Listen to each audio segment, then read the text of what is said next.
이제 민주당은 이재명 대표의 지배를 받는 전체주의적 사당으로 변모되었습니다.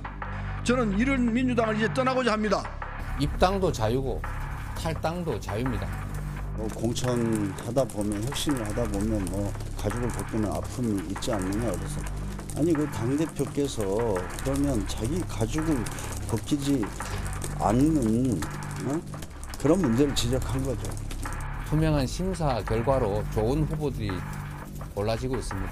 이재명 대표가 굳게 약속한 명문 정당과 용광로 통합을 믿었습니다. 지금은 그저 참담할 뿐입니다. 중구 성동구 갑에 대한 의결사항을 제고해 주십시오. 개인들의 판단과 우리 당의 판단이 다를 수 있습니다.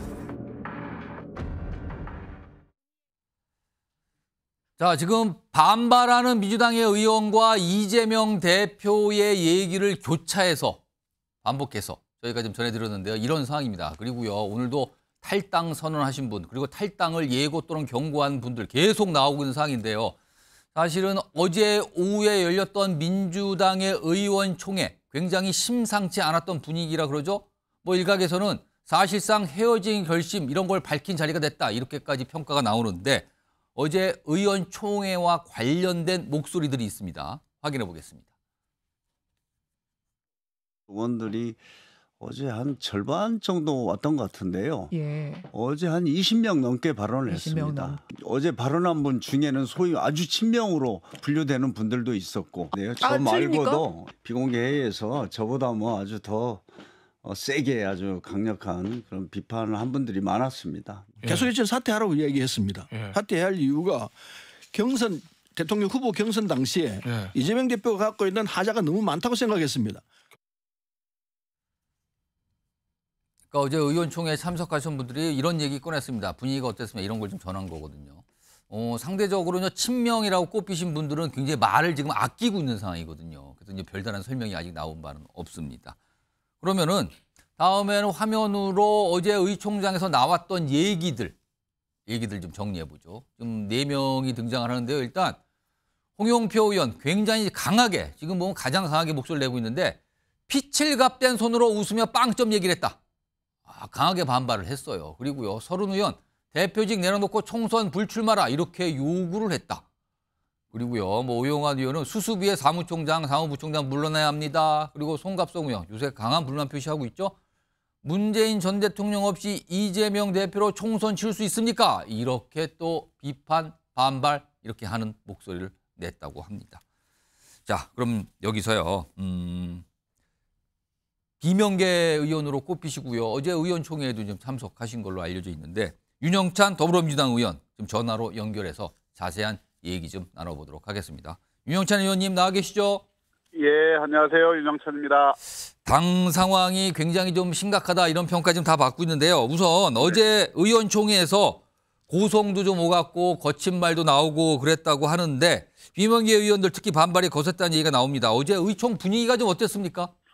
예, 의총 분위기가 고성이 오가거나 하지는 않았고요. 네. 그러나 앞에 등단해서 발언을 했던 의원들이 매우 강하게 이야기를 했고요. 많은 의원님들이 침통한 표정으로 경청을 했고 또 눈을 감으면서 의견을 듣는 모습도 많이 보였습니다.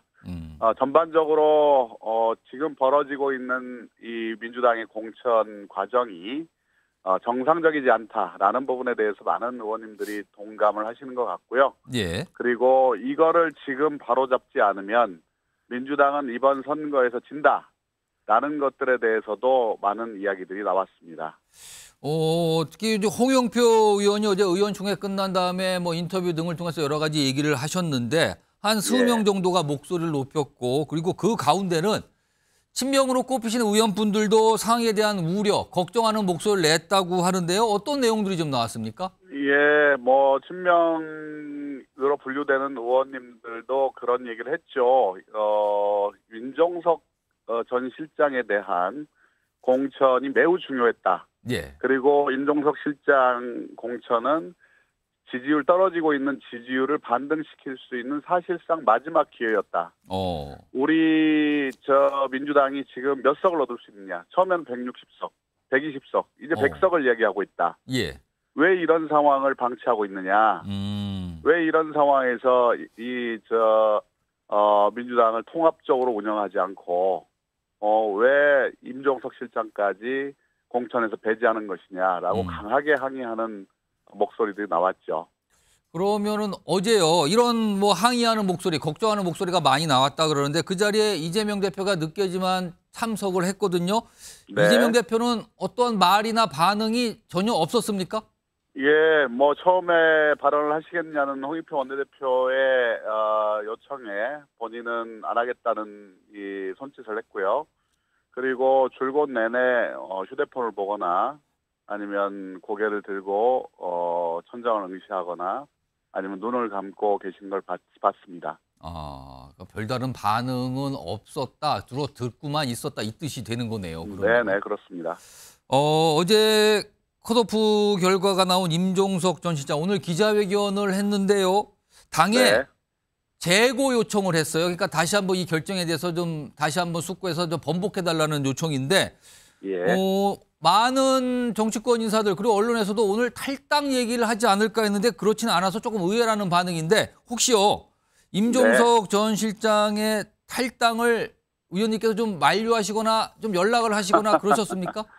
예, 뭐 연락을 해서 대화는 나눴습니다만 뭐 탈당을 만류하거나 한 적은 없고요. 본인이 아직 탈당에 대한 이야기를 한 적이 없기 때문에요. 예. 그리고 임 실장은 예전에도 저에 대해서 뭐 만류를 했던 분이기 때문에 본인도 아마 책임의식을 가지고 있지 않을까 이렇게 생각을 합니다. 그리고 본인은 당이 정해진 절차에 따라서 끝까지 전략공천 결과에 대해서 승복할 수 없고 거기에 대해서 절차대로 싸워나가겠다라는 의지가 굉장히 강한 것 같습니다. 지금 분위기라면은요 민주당의 지도부가 컷오프 결과 그러니까 전략공천 결과를 번복하지는 않을 것 같은데 그러면 임종석 전 실장은 계속 민주당에 남는 선택을 할까? 이거 어떻게 봐야 됩니까? 전망을 좀 어떻게 하십니까? 예, 뭐 현재로서는 탈당에 대한 이야기는 없습니다. 다만 이제 본인도 정치는 생물이다라고 이야기를 하지 않았습니까? 예. 그래서 이 상황이 어디로 흘러가는지에 대해서 종합적으로 판단하고 결론을 내리지 않을까 저는 그렇게 판단하고 있습니다. 그럼 그 결론에는 당을 나갈 가능성도 열어뒀다고 봐야 되는 겁니까? 정치는 생물이다라고 말한 그 얘기 속에 많은 것들이 담겨 있다고 볼 수 있습니다.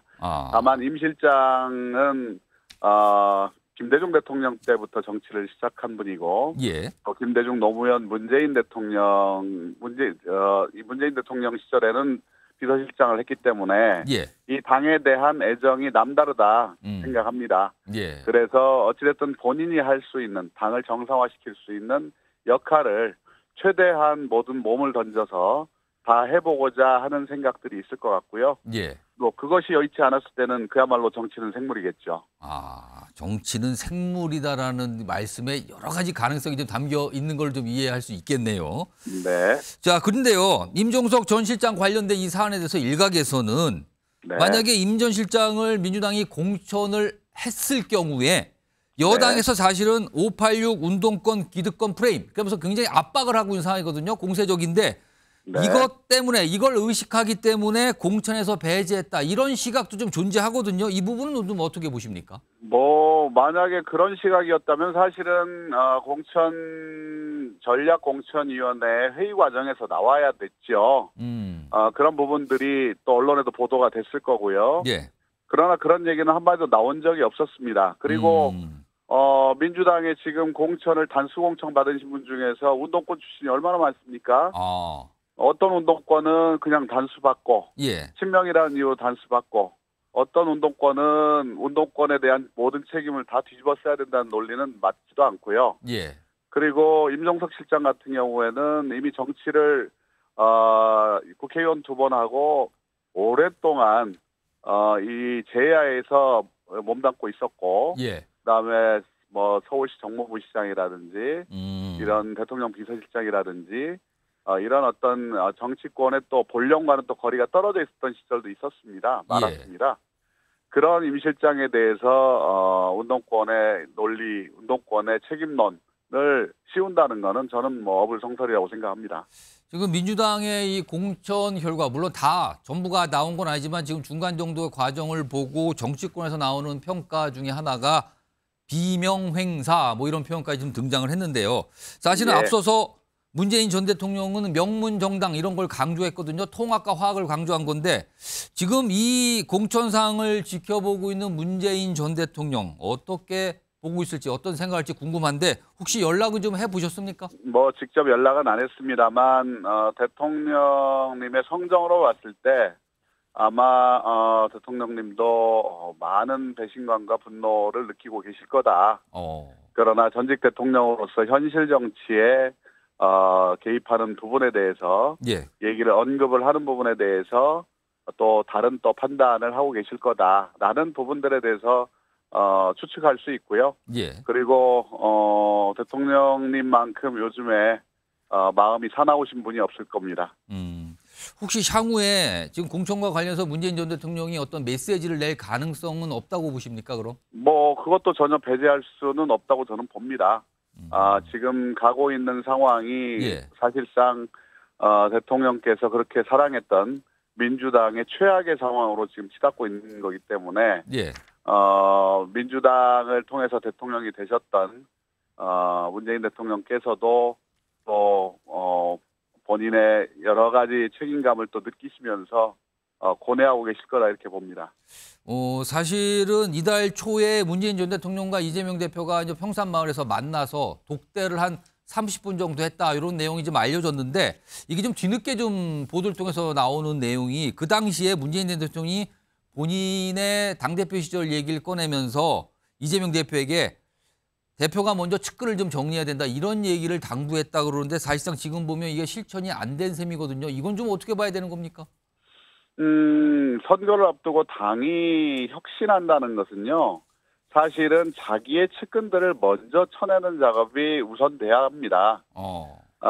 이 뭐 가죽 얘기도 나왔지만 이 남의 가죽, 비명계의 가죽을 벗기는 일들이 시종일관 진행되고 있고 본인들의 핵심 측근들에 대해서는 단수공천으로 일관하는 이런 과정들은 혁신이 아니다. 이거는 사이비 혁신이다.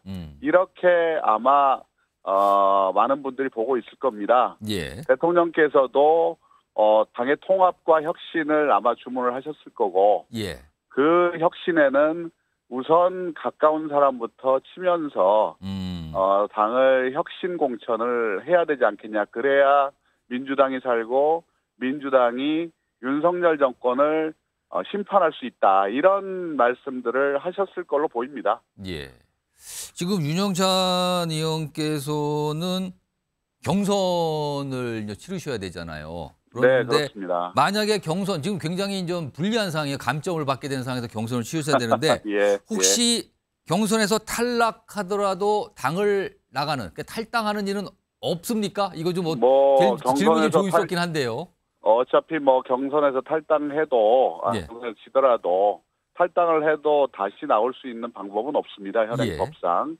그리고 저는 지난번 그 원칙과 상식에서 당에 남기로 했을 때도 선산을 지키는 구분 소나무가 되겠다고 약속을 했습니다. 저는 끝까지 민주당에서 싸우고 그리고 민주당을 정상화시키는 정풍운동을 하겠습니다.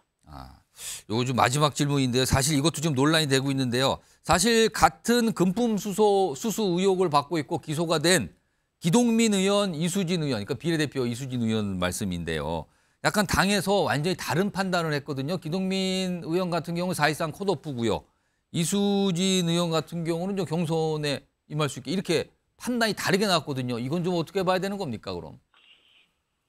저는 그것도 매우 불공정한 친명과 비명에 대한 차별적인 이중잣대라고 생각을 합니다.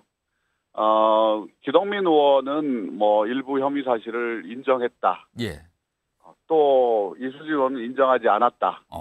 그렇다면은 사실상 본인이 잘못을 했더라도 누가 그걸 인정을 하겠습니까? 이거는 너무나 이 어처구니 없는 내용이죠. 판단이고요. 예. 그러니까 우리 당의 이 사안뿐만 아니라 우리 당에서 벌어지고 있는 많은 어떤 결정의 판단 근거가 공정성을 상실하고 있고 그로 인해서 불신과 이 불신의 대상이 되고 있죠. 예. 이런 부분들을 우리가 해소해야 되는데 국민들이 다 지켜보고 있거든요. 이 과정을. 예. 그런데 이 부분들을 자초해서 도대체 얻을 결과가 뭐냐. 결국은 총선에서 패배를 우리가 스스로 예. 지금 자초하고 있는 거냐. 예. 우리 윤석열 정권에게 민주당을 헌납하겠다는 거냐. 예. 저는 정말 이해할 수 없는 일들이 요즘에 너무 많이 벌어져서 예. 제가 세상을 잘못 살았구나 이렇게 생각합니다. 마지막으로 제가 한 20여 초 정도만 시간을 드릴 테니까 이재명 대표가 여기 계시다면 딱 한 20초 정도 어떤 말씀을 좀 하고 싶으십니까? 이제 기회가 없다. 이 기회를 다시 당을 정상화시키지 않으면 예. 당신에게도 기회가 없고 당신 역시도 이재명 대표 역시도 이 당의 운명과 같이 할 것이다. 그 책임을 면치 못할 것이다. 라고 호소하고 싶습니다. 알겠습니다. 오늘 말씀 여기까지 듣도록 하죠. 지금까지 윤영찬 더불어민주당 의원이었습니다. 고맙습니다. 네, 감사합니다. 자, 윤영찬 의원은 뭐 대표적으로 이제 비명계 꽃빛이죠. 저희가 기회가 되면 친명계 의원도 좀 비슷한 상황으로 좀 인터뷰를 좀 해보도록 하겠습니다. 강조해 드립니다. 일단 윤영찬 의원 물론 이제 본인이 굉장히 좀 어려운 상황 있기 때문에 당에 대한 쓴소리 굉장히 지금 인터뷰에서 많이 하셨어요. 자, 이런 가운데 오늘 임종석 전 실장이 기자회견을 통해서 여러 가지 얘기했어요. 앞서 영상에서 잠깐 소개해드렸는데 오늘 이제 본인이 앞으로 어떻게 할 거라는 걸 약간 비춘 게 있고요. 이와 관련해서 이재명 대표가 임종석 전 실장과 관련해서 뭐 좀 얘기도 꺼내놓은 게 좀 있거든요. 그 두 가지 모습 확인해 보겠습니다. 저는 여느 때처럼 오늘 저녁 6시에 왕십리역 광장에 나가서 저녁 인사를 드릴 예정입니다. 저의 최종 거취는 최고위원회의 답을 들은 후에 다시 말씀드리겠습니다.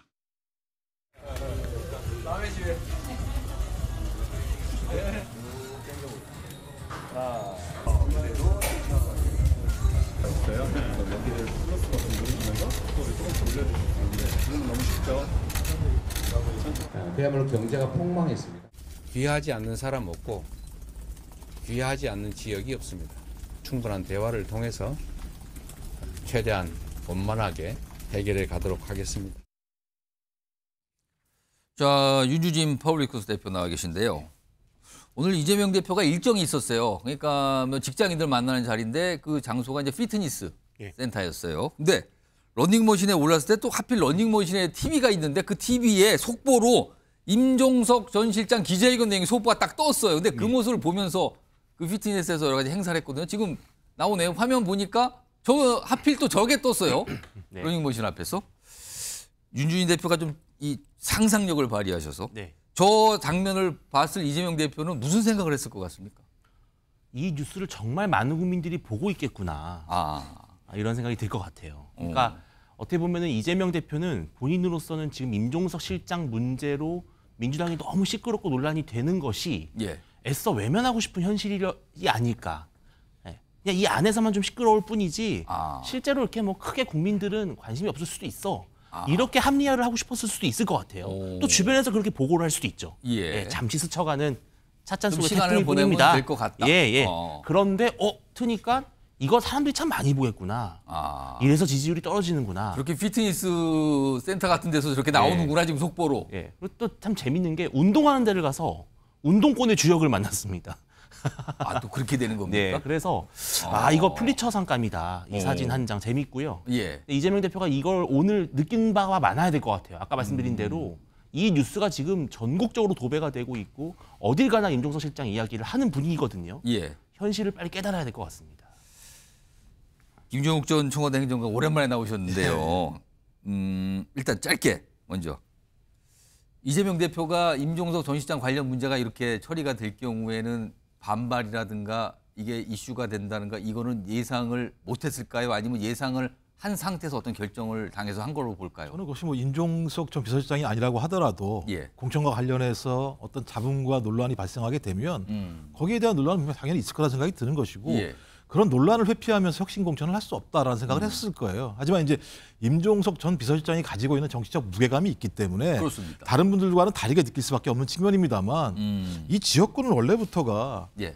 다 아시겠습니다. 홍익표 원내대표가 이미 서초로 옮겼기 때문에 전략 지구입니다. 그렇습니다. 비어 있었죠. 실제로 경선 자체가 벌어지지 않는 공간일 수밖에 없고 당이 결정할 수 있는 공간이에요. 예. 전 그렇다면 그분과 관련해서 임종석 전 비서실장도 충분히 알았을 거다. 그렇다면 왜 이런 선택을 끝까지 밀어붙였을까라는 고민은 분명히 있어요. 거기 아니면 다른 데 못 간다라는 얘기를 했죠. 예. 저도 이제 개인적으로 이제 임종석 전 비서실장을 알고 있기 때문에 참 저도 괴로운데 이런 얘기를 한다는 게. 그래도 말씀해 주세요. 아까 저는 기본적으로 제가 말씀드립니다만 절대 탈당하지 말아야 된다고 저는 생각을 해요. 근데 지금 아까 윤영찬 의원이 조심스럽게 말씀을 했지만 정치는 생물이다 해서 여러 가지 가능성이 열려 있다라는 분위기로 말씀을 했거든요. 윤영찬 의원도 마찬가지입니다만 탈당하기 몇십 분 전에 철회한 가장 중요한 이유 중에 하나가 예. 임종석 전 비서실장이 예. 소위 민주당이라고 하는 큰 울타리를 우리가 함께 가야 된다라고 얘기를 했다면 근데 당시에 임종석 전 실장이 윤영찬 의원이 탈당하는 거를 만류했다. 예, 그렇죠. 예. 그렇다면 그건 뭐냐면 함께 당을 위해 헌신하자라는 의미 아니었겠습니까? 근데 그것이 자신에게 다가오는 잣대일 때는 다른 잣대를 댔을 때 본인이 얘기했던 거에 대해서 그 진실성에 대해서 신뢰할 수 있을 것인가의 문제 하나하고 그다음에 이제 그 임 비서실장이 하신 말씀은 두 가지인데요. 문명 합의 정신과 험지다 이렇게 두 가지를 말씀하신 것 같아요. 근데 이제 문명 합의 정신이 뭐겠습니까? 임종석 전 비서실장을 살려야 된다는 합의 정신이 아니라 예. 소위 문명의 단합된 모습들을 보이기 위해서 당의 결정들을 누구나 수용해야 된다는 뜻으로 이해해야 되는 거죠. 거꾸로 이해하면 안 되는 거죠. 그러니까 임종석 전 비서실장의 개인으로 투사되는 게 아니라 예. 당 지도부의 결정에 대해서 소위 그것들을 갖다가 단합이라는 측면에서 수용해야 된다는 것을 이해해야 될 것 같고요. 험지 여부도 마찬가지인데요. 그건 후보가 결정하는 게 아닙니다. 전략공천, 전략지구 지역 같은 경우는 당이 결정하고 거기에 맞게 당이 후보를 내는 게 맞아요. 예. 근데 어느 순간부터 제가 볼 때 이제 거꾸로 이게 예를 들면 논의가 되는 측면이 있기 때문에 예. 그 부분에 대해서는 좀 저희가 좀 다시 볼 필요가 있다고 그러면은 생각합니다. 짧게 제가 질문을 드리면 임종석 전 실장이 좀 재고 요청을 했지만 그게 안 받아질 것 같단 말이에요. 가능성이 네, 좀. 네. 그런 가능성이 그 재고 결정에서 요청이 받아지지 않아도 탈당은 안 할 걸로 보십니까? 저는 정치가 생물이라고 말씀하시기 이전에 예. 탈당하지 말으셔야 된다라고 생각을 해요. 말아야 된다. 본인의 정치를 위해서도 마찬가지고요. 저는 본인이 한 행보가 분명히 있고 충분히 본인의 얘기에 대해서 민주당 당원들과 국민들이 들었을 거라 생각이 드는데 여기서 결행을 한다라고 얘기했을 때는 차원이 다른 문제로 갈 수밖에 없기 때문에 본인이 지금까지 말씀하신 애당심에 맞게 거기에 합당한 어떤 행동과 말씀을 하시는 게 맞다라는 생각이 듭니다. 자, 다음 준비된 목소리가 있는데요. 여기에는 지금 가장 강력하게 비판하고 있는 게 홍영표 의원이고요. 그 목소리와 함께 앞서서 이달 초죠. 이재명 대표가 평상마을을 찾아가서 문재인 전 대통령을 만났을 때 문 전 대통령이 꺼내는 얘기가 있어요. 그 목소리 다시 한번 들어보겠습니다. 중앙 정치에서 날마다 벌어지고 있는 적대 정오의 정치, 지지자들 쪽으로 내려가면 내려갈수록 점점 증폭이 돼서 정말 살벌한 거거든요. 민주당이 좀 상생의 정치 앞장서 주기 바라고요. 또 상생의 정치를 많이 더 말씀들을 해주시면 좋겠어요. 아주 많지는 않겠지만 전체적으로 저는 한 5에서 한 10명까지 될 수도 있다. 나가라. 그런 분위기 아닙니까? 당에서, 당 지도부에서 좋잖아요. 나가라. 나가는 걸 저는 오히려 뒤에서 즐기고 있을 거라고 생각합니다. 자, 그러면요. 이 상황에서요. 패널 네 분께 글쎄 이거 뭐라 그럴까요? 퀴즈라 그럴까요? 뭐 좀 미리 좀 답을 드려 쓰셨는데 질문을 화면으로 좀 먼저 보겠습니다. 자, 아까도 제가 잠깐 윤영찬 의원께 질문 드렸는데 이겁니다. 지금 이 상황 문재인 전 대통령은 지금 무슨 생각을 하고 있을까? 물음표로 돼 있죠? 자, 물음표 저 말풍선이요. 지금 동그라미가 아니라 그냥 뭐 터진 것처럼 돼 있어요. 묘사가 지금. 근데 지금 분명히 문 전 대통령이 무슨 생각을 갖고 있을 거 아닙니까? 과연 그게 무엇일까라는 질문을 패널 네 분께 미리 드렸는데, 자, 그럼 한 분씩 답을 보겠는데, 네 분 좀 다 들고 계시죠? 자, 그러면은 송영훈 국민의힘 법률자문위원 쓰셨어요. 설명 좀 해주세요. 이거 카메라에 좀 잡아볼까요? 글씨가 좀 작게 쓰였는데 설명 좀 해주세요.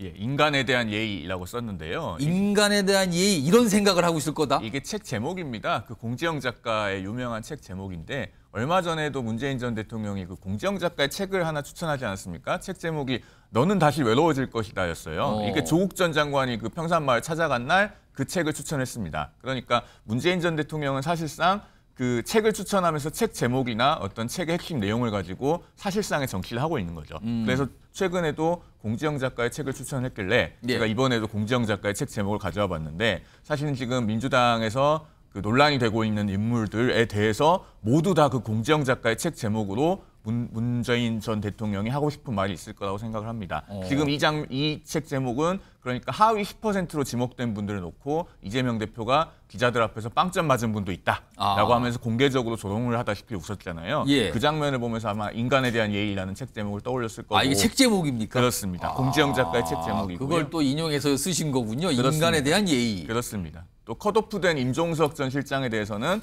내가 어떤 삶을 살든 나는 너를 응원할 것이다. 이것도 같은 작가의 책 제목입니다. 또 고민정 그 최고위원에 대해서는 무소의 뿔처럼 혼자서 가라. 아마 이런 책을 각각 그렇습니다. 지금 정치에 대해 그렇게 생각할 것 같다라는 설명이시네요. 예, 그런 책을 추천하고 싶지 않을까 하는 제 생각입니다. 그래서 우선 인간에 대한 예의, 그 책 제목을 떠올리면서 뭔가를 생각하고 있을 것 같다. 자, 이번에는요, 김성환 시사평론가는 서운 쓰셨네요. 서운. 아무래도 인간적으로 서운함이 있겠죠. 왜냐하면 자기 비서실장을 지낸 사람인데 결국 민주당에서 공천을 받을 수 없다는 생각을 하면 전직 대통령 입장으로서 마음이 서운한 마음이 있을 수 있는 거죠. 근데 저는 이제 좀 다른 차원으로 말씀드리고 싶은 건 뭐냐면 만약에 문재인 전 대통령이 이 공천 문제에 대해서 감정적인 반응이라든가 어떤 그 입장이 나온다 그러면 현실 정치에 개입하는 게 되는 거예요. 더 민주당의 갈등이 커지겠죠.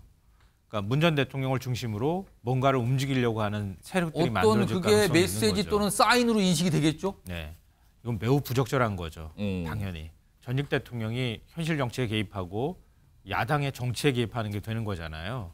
매우 부적절하다 이런 말씀 드리고 싶고요. 지난번에 조국 전 장관이 문 전 대통령 예방했을 때 찾아갔을 때 그때도 사실 문 전 대통령이 말리길 바라는 바라는 말을 해주길 기대하는 사람들이 적지 않았을 거라고 저는 생각하거든요. 근데 그렇게 하지 않았단 말이에요. 그 안 한 거는 적절한 것이었다고 생각하지만, 왜냐하면 근데 또 거꾸로 말하면 해도 된다는 뜻으로 비춰질 발언을 또 했단 말이에요. 아무 얘기를 안 하고 약간 좀 분위기에 따라서는 취지를 또 그렇게 해석할 수도 있다는 거죠. 네. 근데 그것도 사실은 부적절하다는 지적이 나왔어요. 그러니까 대통령 입장에서는 서운한 마음을 가질 수 있겠지만 만약에 여기서 더 한 발 나가면 진짜 민주당을 완전히 파국으로 내몰 가능성도 있다. 당을 진짜 쪼개버릴 가능성도 있기 때문에 문 전 대통령이 입장을 내지 않았으면 좋겠다고 생각하는 지지자들이나 당원들이 굉장히 많을 것 같고요. 앞으로도 문 전 대통령이 그런 입장을 낸다고 하면 굉장히 위험한 일이 벌어질 수도 있다고 생각합니다. 하여튼 인간적으로는 그렇다고 제가 쓴 거고요. 정이 너무 이끌리시지 말길 바란다는 말씀들 좀 드리고 싶네요. 알겠습니다. 그러니까 서운한 감정이 분명히 있을 거다. 그러나 뭔가 입장을 내지는 않을 것 같다는 말씀이신 거네요. 이번에는 윤유진 대표는 뭘 하나 빈칸을 만드셨네요. 저 카메라 앞에 이렇게 가운데 들고 계세요. 명 그리고 빈칸 정당. 그럼 뭡니까? 뭐가 들어가는 겁니까? 문이 빠졌습니다. 그럼 문을 드러낸 겁니까 지금요? 지금 그런 느낌이 들지 않을까 싶어요. 문재인 대통령 입장에서는. 그러니까 명문정당을 약속을 했고 명문정당에 대한 그 당부를 했죠. 저번에 이 만남에서. 그 후로 이제 정말 분위기가 왠지 좋아질 것 같은 그런 예측이 있었는데 이제 하나 둘씩 점점점 소위 친문, 문재인 대통령과 함께했던 정치적 동지들이 제거를 당하고 있는 상황이거든요. 이게 명문정당이 아니라 그냥 명땡정당이구나. 이런 생각이 드실 것 같아서 아마 문재인 대통령 입장에서 되게 상당히 딜레마에 있을 겁니다. 왜냐하면 아까 말씀하신 대로 여기서 목소리를 내게 되면은 전면적으로 민주당 정치, 내부 정치에 개입을 하는 것이거든요. 근데 그렇게 됐을 때 오히려 국민의힘이 어부지리 승리를 가져다 줄 수 있고 또 그렇게 되면 총선이 불리해질 경우에 본인, 문재인 대통령과 또 이 민주당에도 새로운 또 위기가 올 수 있다고 보기 때문에 여기서 내가 나서는 것이 과연 누굴 위해 좋은 것인가라는 고민을 할 것 같아요. 그러나 본인을 믿고 따랐던 참모들의 어떤 서운함, 섭섭함, 원망 이런 것들을 보면서 상당히 인간적 괴로움을 느끼고 있지 않을까 그렇게 보고 있습니다. 그럼 선택을 쉽게 하지 못한다 지금 그겁니까 그럼? 그렇습니다.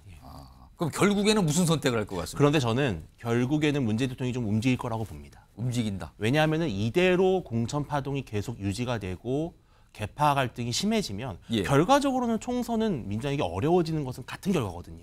그렇기 때문에 민주당에 대한 상당한 이 지분과 오너십을 갖고 있는 문재인 대통령이라면 아마 과감한 정치적 결단을 좀 하지 않을까 예상하고 있습니다. 결단. 이게 메시지일 수도 있고 아무튼 뭔가 결단. 이쪽 지금은 이거 보면 김성환 평론가하고 윤준희 대표님 다르게 전망을 하신 셈이 됐어요 지금요. 자 마지막으로 김종욱 전 행정관은 소위 부담. 이거 정치인들이 종종 하는 말 아닙니까 이거요? 그냥 그저 웃기만 하고 대답하기가 되게 어려운 주제 중에 하나죠 이게. 그러니까 저는 불편하지만 이해할 거라고 봐요. 불편하지만 이해한다. 왜냐하면 문재인 전 대통령은 공천 과정을 가장 많이 봐오신 분 중에 한 분입니다. 2012년 한명숙, 2016년 김종인, 2020년 이해찬. 이 과정이 좋은 적도 있었고 나쁜 적도 있었습니다. 근데 이 부분과 관련해서 제3의 어떤 인물들이 개입해서 공천을 하게 되면 훨씬 더 큰 문제를 야기할 수밖에 없고 말씀하셨던 것처럼 전직 대통령이 소위 공천 관련해서 현직 당대표와 반대 입장을 개진한다라고 얘기하는 건 그것이 어떤 파장이 올지를 충분히 안다는 생각이 들고요. 저는 그런 측면에서 오히려 당의 단합을 강조하는 방향으로 이 사안에 대해서 말씀하실 거고 주로 지금까지 문재인 전 대통령은요. 룰대로 진행된 부분과 관련해서는 거의 터치를 안 하는 스타일이었었어요. 지금까지요. 다 아시겠습니다만 지난 대선 같은 경우도 마찬가지입니다만 대통령이 정치에 개입할 수 없습니다만 거의 손을 놓는 상황처럼 예를 들면 상황들을 갖다 봤었거든요. 좀 그래서 그런 측면에서 불편하겠지만 저는 이해할 수밖에 없을 것이고 본인이 개입하는 순간 어떤 문제가 발생할지를 충분히 누구보다도 잘 아시는 분이기 때문에 이분과 관해서 소위 부답하실 거라고 생각합니다. 알겠습니다. 네 분 말씀 들어봤는데 제가 요거 윤주진 대표 짧게 제가 한 30초 정도만 답변할 시간 드릴게요. 지금 굉장히 반발하고 있는 의원, 아까 윤영찬 의원도 있었지만 홍영표 의원 등등등등 뭐 대단해요. 지금 반발들이요. 엄청난데 이분들이 문재인 전 대통령에게 아무래도 어떤 접촉이나 연락을 취할 거 아닙니까? 그때 문재인 전 대통령은 뭐라고 대답을 할까요? 문재인 대통령은 아주 근데 그 메시지를 능수능란하게 간접적으로 잘 내는 스타일의 정치인이세요. 아까 말씀하신 책, 어떤 뭐 시, 영화. 저는 문재인 대통령이 본인의 의중을 충분히 드러낼 수 있을 정도의 어떤 메시지를 간접적으로 또 이번에도 책으로 뭐 영화라든지요. 아니면은 과거의 어떤 DJ 노무현 정신을 소환할 수 있는 그러한 것들을 페이스북 같은 것을 통해서 내보내지 않을까 그렇게 보고 있습니다. 아직까지는 뭐가 없어요. 김성환 평론가. 근데 과거 권력이 어떻게 이동했는지를 아시는 분들은 아마 어느 정도 이해가 가능할 것 같은데요. 예를 들면은 그러니까 민주당이 그 노무현 대통령이 집권을 하고 난 다음에 민주당하고 열린우리당으로 나눠지는 과정이 있었잖아요. 그러니까 대통령을 중심으로 해서 당이 갈라진단 말이에요.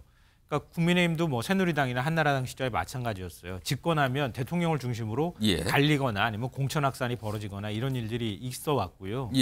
민주당 같은 경우에도 대선이 패하고 난 다음에 2012년에 치러진 선거에서는 아까 말씀하셨던 것처럼 그때 친노 공천을 한다 안 한다 굉장히 시끄러웠단 말이에요. 그러니까 과거부터 얘기하면은 동계동부터 시작해서 친노, 친문 그 과정들을 다 거쳐온 거예요. 과정이. 지금 또 대선 패배했잖아요.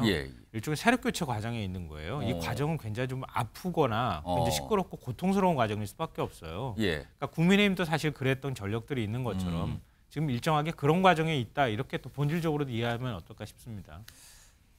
그러면 결국 네 분 말씀 이렇게 딱 종합해 보면 지금 아무튼 네 분의 공통점은 문재인 전 대통령은 지금 엄청난 고민을 하고 있다. 이게 무엇일까? 어떻게 해야 되는 것인가? 어떤 선택이 있는 건가? 뭐 이런 말씀이었습니다.